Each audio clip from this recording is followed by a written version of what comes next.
સુરત ન્યૂઝમાં આપનું હાર્દિક સ્વાગત છે। આજરોજ અમે એક એવા બેનની મુલાકાતે આવ્યા છીએ જે બેઠક છે દર્દીઓ એકલવાયુ જીવન જીવતા હોય એમની સાથે વાતો કરનાર વ્યક્તિ એવી સેવા કરે છે।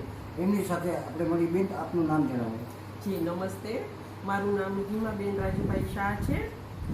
રાજકોટ રહું છું અને જે લોકો એકલા હોય, નિરાધાર હોય કે પથારીગ્રસ્ત હોય કે કોઈ હોસ્પિટલમાં હોય તો એમની સાથે હું ટાઈમ સ્પેન્ડ કરવા જાઉં છું। એમને ગમે એવી વાતો કરું, નહીં કે કોઈ ધર્મ ધ્યાન તો વડીલ લોકો કરતા જ હોય છે, પણ ક્યારેક આપણે એમને ગમે એવી વાતો કરીએ ને તો બી એમને મજા આવે છે।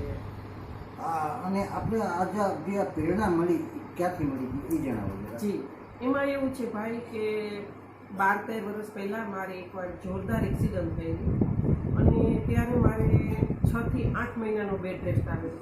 એટલે મારો પોતાનો અનુભવ છે કે માણસ પથારીમાં હોય ત્યારે એને કેટલું એકલવાયું લાગતું હોય।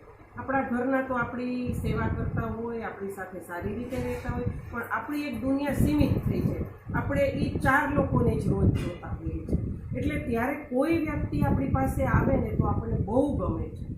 અને જનરલી ભાઈ જૂના જમાનામાં આ પ્રથા હતી કે કોઈ બીમાર હોય તો આપણે એમની ખબર કાઢવા જતા, જે આજના સમયમાં હવે લોકો પાસે ટાઈમ નથી અને બધાના મન પણ ટૂંકા થઈ ગયા છે, એટલે બધે આવવા જવાનું પણ ઓછું થઈ ગયું છે।